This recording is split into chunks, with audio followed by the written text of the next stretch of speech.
I think that nature, well, I mentioned this yesterday, that biology, let's leave nature out of this for a minute, biology is some kind of chemical strategy for the conquest of dimensionality.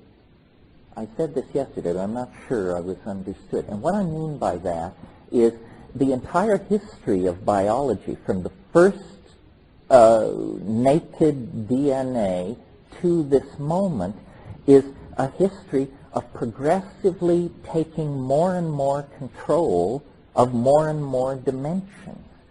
First, primitive life moved. It had no eyes. It simply felt its way. That means it was like two-dimensional life.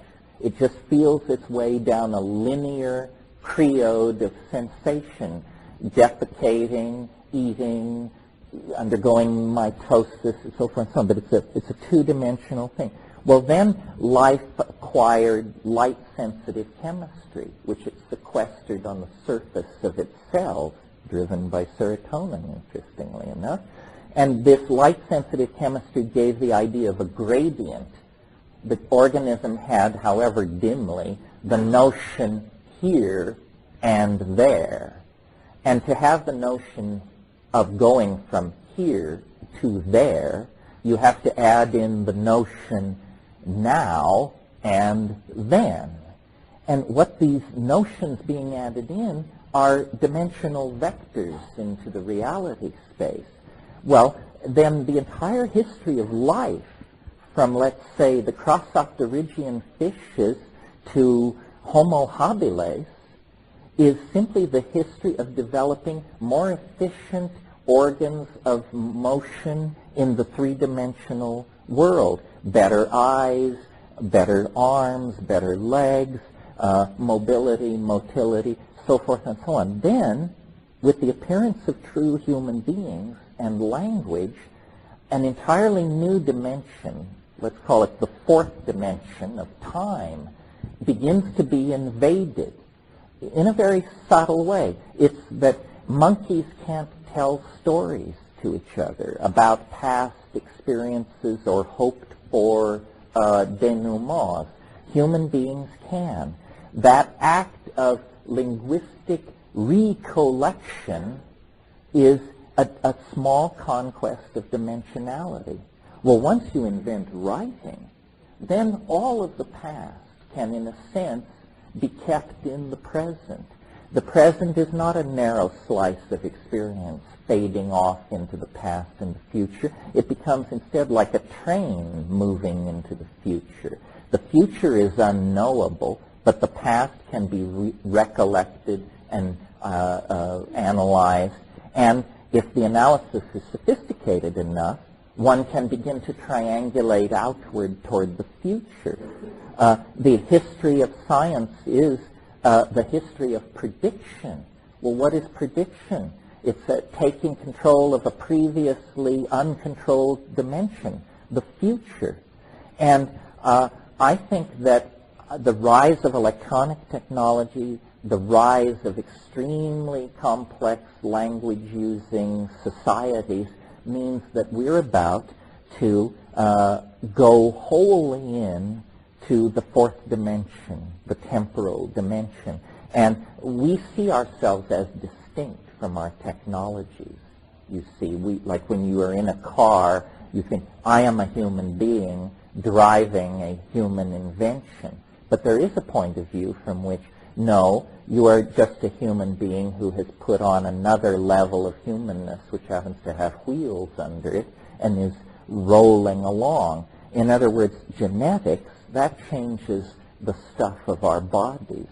Epigenetics, which we call ideology and technology, changes the environment in which our bodies operate. And I think we're getting set basically to decamp into the imagination. That the imagination is as real a place as across the river is if you've just acquired eyes. It's something you're seeing for the first time and then generating an appetite to go into. And this has been kicking around for 15 or 20,000 years. A shaman is a seer, is a prophet, is a higher dimensional mathematician. And they may not, use tensor equations to express what they're doing, but mathematics before symbols is experience. And so I really believe history is ending very soon. I cannot conceive of 100 years in the future at the present accelerated rate of development. We have unleashed such novelty that I think we're in the terminal phase of decamping from three-dimensional space.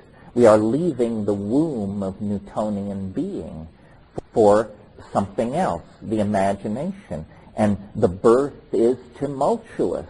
An entire planet is at risk. And eventually, toxemia seems to be setting in. We've used up all the nutritional resources in the womb. The walls are closing in. We're suffocating. Our political systems don't work. Our social systems are breaking down. If you're a realist, a pessimist, then you just say, well, this is it, folks. This is the smash-up. The party lasted 20,000 years, and here comes the bill. But you might think that if you were a fetus trapped in a collapsing womb at transition, you could not conceive of the stockbroker, fashion designer, or whatever that you are going to be in another dimension, in another reality that you're being born into. And I think our aspiration is the conquest of death. Our religions promise it, and if our gods can't deliver, we'll elbow them aside and do it ourselves, thank you. And these things aren't decisions made by a single person or even a group of people. They come from the bone. It's who we are. We aspire to be magic, and we probably, given our track record, will achieve it. As I said yesterday, James Joyce said, man will be dirigible. A humorous thing to say, but yes.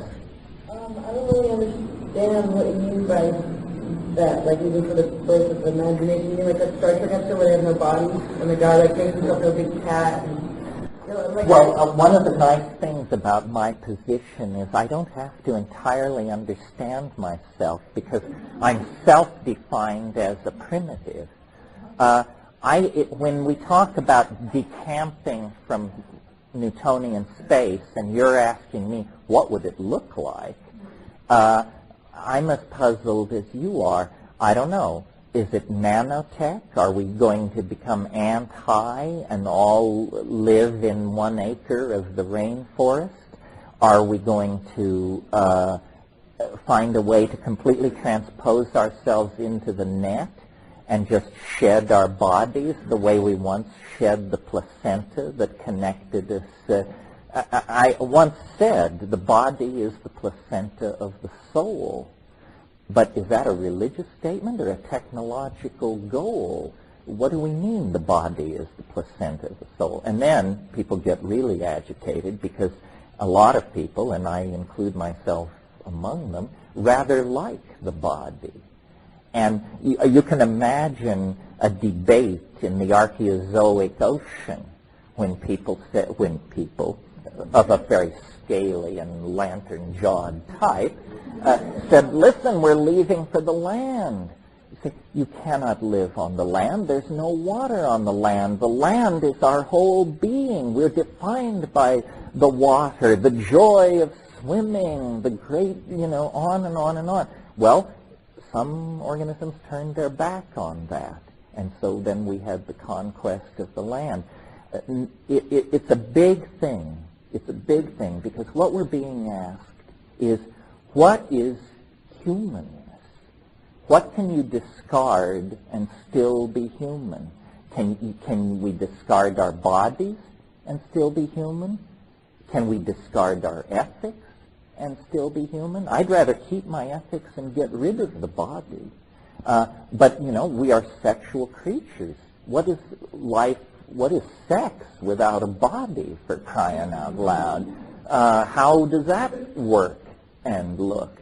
But it is really not ours to decide. We have grabbed hold of a tiger several billion years ago. Nature is a bootstrapping process, and it seems fairly unsentimental.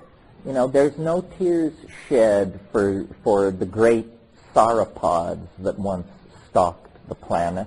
They were wiped out in an asteroid impact. That allowed the arise of the angiosperms and the mammals. We are the children and the inheritors of a planetary catastrophe. If this planet hadn't been wrecked 65 million years ago, we'd still be here. We wouldn't be here. Well, then what is our position on planetary catastrophe? We're in the process of making one. Is it so that 65 million years in the future, an organism filled with love and justice and intelligence will look back at our skeletons in the shale and say, well, they had a good thing going, but if it hadn't been for their extinction, we wouldn't be here. The very large scale is very large indeed. One of the things that's so interesting about the visionary plants is that they give you a large, large picture. I think the vegetable mind views death in a different way. Vegetables are eternal in a sense. Through vegetative propagation, they can live virtually forever. Life lies very close to the surface in us, and if it's crushed out, we're very alarmed. Our sense of uniqueness is so highly evolved that our own death becomes for us the most universal tragedy we can conceive of. That's a serious ego dislocation, I maintain. Yeah. One of the discussions it takes place in the Western Newtonian kind of culture, materialistic culture. What about these other cultures that never embrace this way of life, this view, and also like people who, they don't have access to these technologies, maybe that's what they're worried about, only have meals to be fine into the last thing, and they have access to the deal. What do these things play in the kind of dynamics of? Well, nature has two impulses. In the particular case, the impulse is always toward equilibrium. Animal species seek to establish niches for themselves in ecosystems that can then be maintained indefinitely, just the way you seek a job where you'll then get money, and without working too hard or eating too much excrement, you'll be able to maintain yourself indefinitely. If you look at all of nature right now, the human species is where the evolutionary cutting edge has become concentrated. And then if you look at the human species, the place where the changing novelty has been concentrated is in high-tech industrial democratic civilization. I don't call it Western anymore because its leading exponent is Japan. But high-tech industrial democracies are the only social systems that are still evolving and changing. So I think they also serve who only stand and wait. These traditional societies perform the role very much of an animal species at equilibrium in an ecosystem. They preserve values related to stability and homeostasis. Meanwhile, in these places where these creative creodes have begun to cascade, novelty is what's being explored. But the novelty feeds back and changes the context in which these equilibrium-seeking systems operate. The universe, I believe, is an engine for the production and conservation of novelty. The universe will sacrifice everything achieved to achieve something new. You can see that in looking at this asteroid impact 65 million years ago. I mean, this was a climax planetary ecosystem of tropical forests from pole to pole, filled with complex animals and ecosystems and many phyla represented, but it was all thrown away to make way for the mammals and the angiosperms. I mean, speaking teleologically. So I think novelty is what nature values above all else. And that, interestingly, leads on to the notion of an ethic for us, because that confers immediate central importance on the human enterprise. The orthodox view is that we're a chance anomaly, an eccentricity in the cosmic game. But if the conservation of novelty is what the universe is about, then we are its pride and joy, its crown jewel, the firstborn son and heir apparent. And the other thing is this ingression or this movement into novelty has been going on since the beginning of the universe, but always ever faster, ever faster. So in the early universe, once things settled down after the Big Bang, it was dull for a long, long time. I mean, there wasn't much happening. There weren't even stars. There was just hydrogen aggregating, and then eventually there were aggregates of hydrogen so large that the pressures at the centers of those aggregates of hydrogen caused a new property to emerge, fusion. And fusion cooks out heavy elements like iron and sulfur and carbon. And when carbon cooks out, new emergent properties become possible. Molecular chemistry, rather than simple atomic systems, comes into play. Well, then elaborate that for a few billion years, and you get long-chain polymers. They're like supermolecules, and they have the quality or the ability to template and reproduce themselves. Well, so suddenly you get a whole new emergent domain in nature, the domain of the self-copying, self-replicating molecules. And then they begin to embed themselves in membranes and so forth, and then you get nucleated cells, and then colonies of nucleated cells, and from there to advanced mammals, it's just a matter of time. And then the organs of locomotion seem to have been perfected.